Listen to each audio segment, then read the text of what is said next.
It just depends on the book and what I'm feeling at the time, what I happen to be struggling with more at the time. And that usually ends up coming through. I've got a couple that deal with religious trauma and recovery from that sort of thing. There's one of my Sleeping Beauty retelling, actually. There's two churches of magic kind of in that book in two different countries.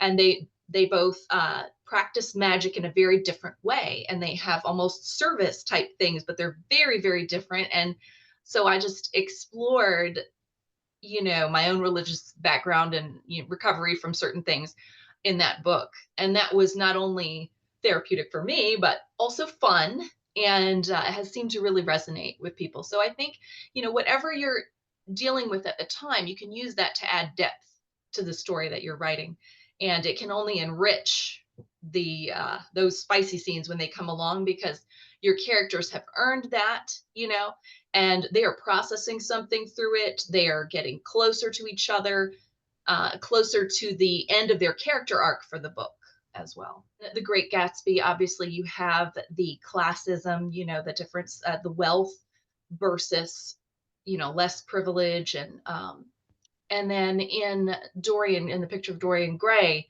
it's all about age, death, mortality, just the fear of that. And, Dorian he seems very shallow, but he really has this fear that we all have, this underlying, and it's not just about growing old or, losing, whatever looks you had or whatever. It's about the end. That's the real fear. So you got to pull out the basic themes, keep those the same. Then you add in whatever fun, stuff is going to keep people turning the page, and like, the potato chip stuff.